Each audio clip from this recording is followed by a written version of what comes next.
வணக்கம், நான் உங்களோட பாரதி பேசுகிறேன். இன்றைக்கி நம்ம வந்திருக்க நேற்றே வந்துச்சு ஒரு அப்டேட் என்னென்னு பார்த்தீங்கன்னா, பிரதங்கிரா சினிமாஸ்ன்னு நினைக்கிறேன். அவங்க வந்து பார்த்தீங்கன்னா நார்த் அமெரிக்காவில் கூலி திரைப்படத்தை 30 கோடி ரூபாய்க்கு வாங்கியிருக்காங்க அப்படிங்கிற ஒரு மிகப்பெரிய விஷயத்தை வந்து சொல்லியிருக்காங்க. இதுக்கு முன்னாடி வந்து லியோ திரைப்படம் தான் 18 கோடிக்கு வந்து அதிகபட்ச அமௌண்ட்டுக்கு வந்து வாங்கப்பட்டுச்சு அப்படின்னு சொன்னாங்க. அதுக்கான கலெக்ஷன் வந்து ரிட்டர்ன் வந்துச்சு அப்படிங்கிற மாதிரிலாம் சொல்லிட்டு இருக்காங்க. இன்னொரு பக்கம் என்னென்னா, இதுதான் அதிகபட்ச விலைக்கு, அதாவது 18 கோடி எங்கே இருக்குது, நீங்கள் 30 கோடி எங்கே இருக்குது அப்படின்னா அந்த படத்துடைய எதிர்பார்ப்பு எந்த அளவுக்கு இருக்குது அப்படின்னு சொல்லிட்டு நீங்கள் யோசிச்சு பார்க்கணும். லியோ திரைப்படம் கூட வந்து டிஸ்ட்ரிபியூஷனுக்காக தான் கொடுத்தாங்க. இது வந்து எம்ஜி முறையில் வந்து வந்திருக்கு. அதாவது இந்த 30 கோடி திருப்பி தர தேவையில்லை, அதுக்கப்புறம் வரப்போகின்ற கலெக்ஷனில் தான் வந்து பார்த்தீங்கன்னா ப்ரொடியூசருக்கு வந்து பங்கு வரும் அப்படிங்கிற மாதிரி ஒரு சூழ்நிலையில் படம் வந்து ரிலீஸ் ஆகுது. ஆக நார்த் அமெரிக்காவில் வாங்கியிருக்கிற இந்த பிரதங்கிரா சினிமாஸ் வந்து பார்த்திங்கன்னா மிகப்பெரிய நம்பிக்கையோடு வந்து அவங்க இருக்கிறாங்க. படம் வந்து கண்டிப்பாக 30 கோடிக்கு மேலே வந்து கலெக்ஷன் வந்துடும் அப்படிங்கிற மிகப்பெரிய நம்பிக்கையோடு இருக்கிறனால தான் எம்ஜி முறையில் வந்து படத்தை வாங்கியிருக்காங்க அப்படிங்கிறது மிகப்பெரிய சந்தோஷமான விஷயம். இன்னொரு பக்கம் என்னென்னா, ஐமேக்ஸ் ஸ்க்ரீனில் வந்து பார்த்திங்கன்னா வார் படம் தான் ரிலீஸ் ஆகுது அப்படிங்கிற ஒரு நிறைய டிஸ்கஷன் ஓடிட்டு இருந்துச்சு. ஆனால் ஐமேக்ஸில் வந்து டாமினேட் செய்யப்பட போகுது அதாவது அப்படிங்கிற விஷயத்தை அவங்க ஆல்ரெடி சன் பிக்சர்ஸ் சொல்லிட்டாங்க. ஏன்னா ஐமேக்ஸில் வந்து கண்டிப்பாக கூலி திரைப்படம் வந்து ரிலீஸ் ஆக போகுது. டிபாக்ஸ் அப்படிங்கிறதும் 4DX அப்படிங்கிற எல்லா ஸ்க்ரீன்லையும் ரிலீஸ் ஆகுது அப்படின்னு சொல்கிறாங்க. 4DX அப்படிங்கிறது வந்து ஒரு சவுண்ட் எஃபெக்ட் அப்படிங்கிற விஷயம் தெரியும். அதில் வந்து சில விஷயம், அதாவது 4D அப்படிங்கிற டெக்னாலஜி இருக்குது. அதே மாதிரி தான் டிபாக்ஸ்ன்னு சொல்லிட்டு ஒரு டெக்னாலஜி ஒன்று சொல்லியிருந்தாங்க. அது என்னென்னா, அந்த படம் நடக்கும்போது அதில் வந்து சில அதிர்வுகள் வருதுங்களேன். ஸ்க்ரீனில் வந்து பார்க்கும்போது ஒரு அதிர்வான ஒரு சூழ்நிலை இருக்குன்னா அதை வந்து தியேட்டரில் படம் பார்க்கும்போது நம்ம அதை உணர முடியும் அப்படிங்கிற மாதிரி ஒரு உதாரணத்துக்கு சொல்கிறேன். படத்தில் அந்த காட்சிகளுக்குள்ளே இருக்கிற அந்த உணர்வுகளை வந்து நம்ம சீட்டில் வந்து உணர முடியும் சில இடங்களில் அப்படிங்கிற மாதிரி. அதிர்வு நிலநடுக்கம்னா சின்ன அந்த அதிர்வு வர மாதிரி, அந்த மாதிரியான ஒரு எஃபெக்ட்லாம் வர மாதிரியான தியேட்டர்லையும் இந்த படம் வந்து ரிலீஸ் பண்ண போகுது அப்படிங்கிற மாதிரி சொல்லியிருக்காங்க. வெறும் ஐமேக்ஸ் மட்டும் இல்லாமல் டிபாக்ஸு, அதுக்கப்புறமேட்டு 4DX அப்படிங்கிற பல விதமான விஷயங்கள் வந்து படம் வந்து ரிலீஸ் பண்ணப்படுது. அப்படிங்கும்போது படத்துடைய வியாபார எல்லையை எந்தெந்த ஆங்கிளில் வந்து முன்னேற்ற முடியுமோ அந்தளவுக்கு அற்புதமாக முன்னேற்றி கொண்டு போயிட்டே இருக்கிறாங்க. சன் டிவி அதாவது முக்கியமாக ரஜினி சாரோடைய படங்களில் பல படங்களில் இந்த வியாபார யுக்தியை வந்து பர்ஃபெக்டாக வந்து பார்த்திங்கன்னா ஹேண்டில் பண்ணாங்க. குறிப்பாக எந்திரன் திரைப்படம் வந்து வரும்பொழுது அது வந்து உலகத்தில் அது வரைக்கும் தமிழ் சினிமா வந்து ரிலீஸ் ஆகாத பல நாடுகளில் கொண்டு போய் வந்து ரிலீஸ் பண்ணாங்க. ஸோ அதே அளவுக்கு வந்து பார்த்திங்கன்னா இன்னும் மிகப்பெரிய அளவுக்கு வந்து பார்த்திங்கன்னா கொண்டு போய் சேர்த்தலாம் அப்படிங்கிற முயற்சியில் வந்து இருக்கிறாங்க. இன்னும் நிறைய பல நாடுகள் அதே மாதிரி வந்து பல ஸ்க்ரீன்கள் வந்து பார்த்திங்கன்னா கிடைக்கிறதுக்கு உண்டான வாய்ப்புகள் இருந்துச்சுன்னா அது எல்லா இடங்களையுமே வந்து பார்த்திங்கன்னா கூலி திரைப்படத்தை கொண்டு போய் சேர்த்தணும் அப்படிங்கிற முயற்சியில் வந்து இருக்கிறாங்க. இங்கே இந்த தமிழ்நாட்டுக்குள்ளே இருக்கிறவங்க அதே மாதிரி நார்த் இந்தியாவுக்கு ஒரு கிளாஸஸ் வந்து இருந்துச்சு. வார் 2 திரைப்படத்தை வந்து எப்படி உடைக்க போகுது அப்படின்னு தெரியல. வார் 2 திரைப்படம் வந்து பார்த்திங்கன்னா பயங்கரமான ஒரு வியாபார எல்லையை வந்து விரிவடைச்சிருக்காங்க.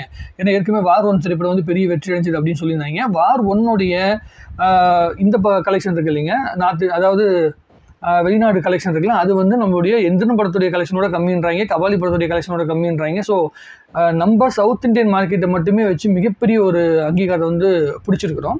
வார் 1 திரைப்படத்துடைய கதையும் தெரியாமல் வார் 1 திரைப்படத்துடைய முழு வசூல் எதனால் வந்துச்சு அப்படிங்கிற பல விஷயங்கள் வந்து புரிஞ்சிக்காமல் இவங்க எல்லாம் நிறைய பேர் பேசிட்டு இருக்காங்க. வார் 1 படமாக இருக்கட்டும், பதான் திரைப்படமாக இருக்கட்டும், டைகர் படமாக இருக்கட்டும், இந்த எல்லா திரைப்படங்களுமே யாஷ்ராஜுடைய அந்த ஸ்பை யூனிவர்ஸ் அப்படின்னு சொல்லிட்டு இப்போ இங்கே எப்படி வந்து எல்சியூ அப்படிங்கிற விஷயத்தை வந்து லோகேஷ் வந்து பார்த்திங்கன்னா பிராண்டிங் பண்ணிட்டு இருக்காரோ, அதே மாதிரி அங்கே வந்து ஸ்பை யூனிவர்ஸ் அப்படின்னு ஒன்று பண்ணிட்டு இருக்காங்க. அந்த டிடெக்டிவ் ஸ்டோரி மாதிரி, அதாவது இந்த மிஷன் இம்பாசிபிள், நம்மளோட ஜேம்ஸ் பாண்ட் திரைப்படம் மாதிரியான ஒரு யூனிவர்ஸ் அங்கே உருவாக்கியிருக்காங்க. ஆனால் கூலி திரைப்படம் வந்து நம்மளுடைய ரூரல் சம்மந்தப்பட்ட சப்ஜெக்ட் சம்மந்தப்படுது, இந்தியாவுக்கு சம்மந்தப்பட்ட சப்ஜெக்ட் சம்மந்தப்படுது. ஸோ அவங்க வந்து குளோபலாக ரீச் பண்ணலாம் அப்படிங்கிற மனநிலையில் வந்து பார்த்திங்கன்னா வார் 2 திரைப்படத்தை வந்து பண்ணியிருக்கிறாங்க. அங்கே வந்து அமெரிக்காவில் வந்து இந்த மாதிரி டிடெக்டிவ் ஸ்டோரிலாம் பயங்கரமாக ஓடும் அப்படிங்கிற மாதிரி இருக்கிறனால அந்த மாதிரியான கதையம்சத்தில் அவங்க ஒரு யூனிவர்ஸ் கிரியேட் பண்ணியிருக்காங்க.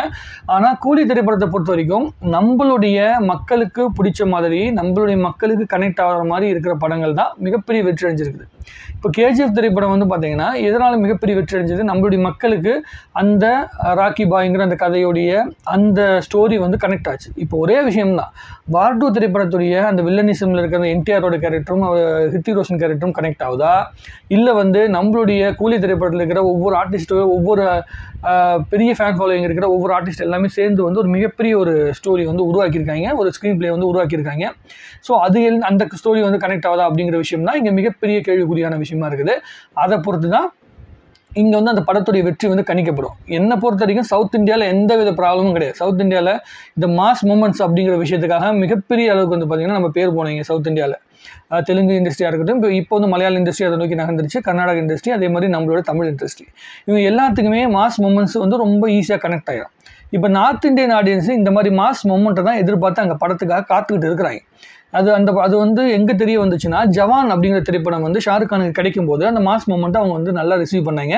அந்த திரைப்படம் வந்து அக்மார்க்கு இந்தியன் திரைப்படம், இது ஜவான் திரைப்படம். அது வந்து குளோபலாகவும் பெரிய அளவுக்கு கலெக்ஷன் வந்துச்சு, இந்திய லெவலையும் பெரிய அளவுக்கு கலெக்ஷன் வந்துச்சு. கிட்டத்தட்ட 1100 கோடி வந்து கலெக்ஷன் வந்துச்சு. ஸோ நம்மளுடைய ரூரல் சப்ஜெக்ட்டு நம்ம எல்லா மக்களுக்குமே பிடிக்கிற மாதிரி ஒரு ஸ்டோரியை உலக அளவில் கொண்டு போய் சேர்த்தும் போது எல்லா நாட்டு மக்களுமே பார்க்குறாங்க.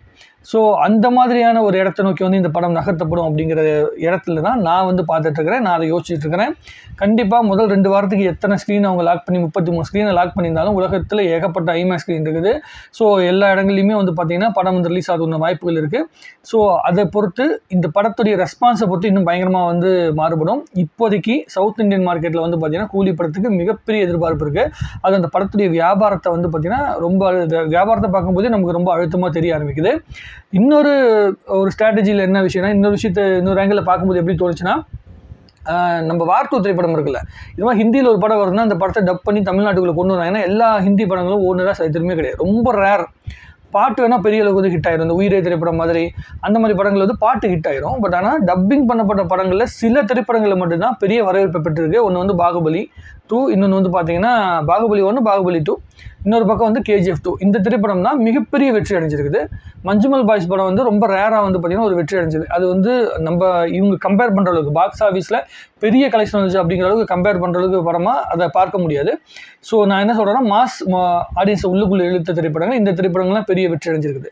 ஸோ நம்ம டார்கெட் பண்ணுறது, அதாவது லோகேஷ் கனகராஜ் அவர்களாக இருக்கட்டும் அல்லது வந்து சன் பிக்சர்ஸாக இருக்கட்டும், அவங்க டார்கெட் பண்ணுற விதமே எப்படி இருக்குன்னா, நம்மளுடைய ஆடியன்ஸு எங்கெங்கே இருக்காங்களோ அவங்கள ரிப்பீட்டடாக பார்க்கக்கூடிய அந்த இடத்த நோக்கி நகர்த்தணும். அவங்களுக்கு படத்தை கொண்டு போய் ரீச் பண்ணணும்.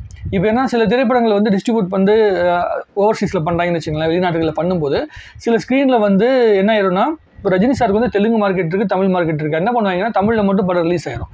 தெலுங்கு ஆடியன்ஸ் அங்கே நிறைய பேர் இருக்காங்க, யூஎஸில் வந்து நிறைய பேர் இருக்காங்க தெலுங்கில். ஸோ அங்கே வந்து சில தேட்டரில் வந்து கிடைக்காம போயிடுச்சு. அதனால் வந்து கலெக்ஷன் கம்மியாகும்.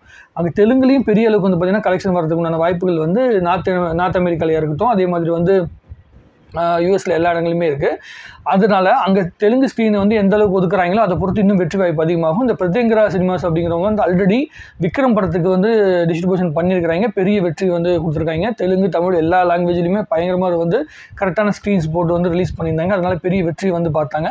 ஸோ அவங்களுக்கு இந்த திரைப்படம் வந்து ஒரு மிகப்பெரிய வரப்பிரசாதமாக வந்திருக்கு. அதுவும் இல்லாமல் லோகேஷ் கனகராஜுக்கு அவர் வந்து ஒரு பெரிய ப்ரைமில் இருக்க டைமு லோகேஷ் கனகராஜ் அவர்களுக்கு. அதே மாதிரி ரஜினி சாருக்கும் வந்து பார்த்திங்கன்னா ஜெயிலர் படத்துக்கு பிறகு பெரிய வியாபார எல்லையை வந்து விரிவடைஞ்ச வச்ச படமாக வந்து பார்த்திங்கன்னா கூலி படம் இருக்கிறது வந்து அவங்களுக்கு பெரிய பாசிட்டிவான விஷயம். இதை வச்சு எந்த அளவுக்கு வந்து டிஸ்ட்ரிபியூட் பண்ணி படத்தை கொண்டு போய் சேர்த்த முடியுமோ அந்தளவுக்கு பயங்கரமாக கொண்டு போய் சேர்த்து வெற்றியை கொண்டு வந்துருவாங்க அப்படிங்கிற மிகப்பெரிய நம்பிக்கை எனக்கு இருக்குது.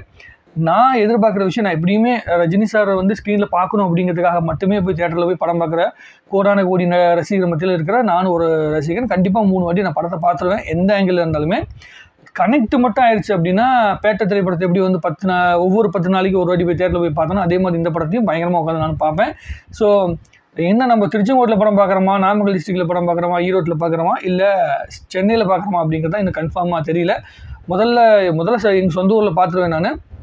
சென்னையில் வந்து மக்கள் ஆல்ரெடி வந்து டிக்கெட் வந்து நம்ம பசங்க கொண்டு வருவாங்க. ஸோ சென்னையில் போய் பார்க்கக்கூடிய சூழ்நிலை கிடைச்சாலும் அங்கேயும் வந்து பார்க்கலாம். ஸோ அந்த இடத்த நோக்கி நகர்ந்துட்டேன். ஏன்னா படம் வந்து இன்னும் 40 நாட்களுக்குள்ளே வரப்போகுது அப்படிங்கும்போது அந்த எதிர்பார்ப்பு நோக்கி வந்து நகர்ந்து போயிட்டேன். ஸோ இந்த வியாபாரம் அப்படிங்கிற விஷயத்தை தாண்டி எதிர்பார்ப்பு அப்படிங்கிறது வந்து வார்த்து திரைப்படத்தை விட கூலி திரைப்படத்துக்கு மிகப்பெரிய அளவுக்கு வந்து முன்னேறி வந்துகிட்டே இருக்குது. சவுத் இந்தியாவில் பயங்கரமாக வந்திருக்கு. நார்த் இந்தியாவில் இன்னும் கூடி சீக்கிரம் அமீர் கான் அவர்கள் வந்து இந்த கேரக்டர் ரிவீலுக்கு அப்புறம் பேச ஆரம்பிப்பார்ல, அப்போ இன்னும் பெரிய இம்பாக்ட் வந்து அவர் நார்த் இந்தியாவிலே உருவாக்குவார் அப்படின்னு நம்பிக்கையோட நான் காத்துட்ருக்கிறேன். உங்களுடைய கருத்துக்களை கமெண்ட் எழுதுங்க. இன்னும் நிறைய பேசும். வாழ்க தமிழ்நாடு, வாழ்க தமிழ் சினிமா.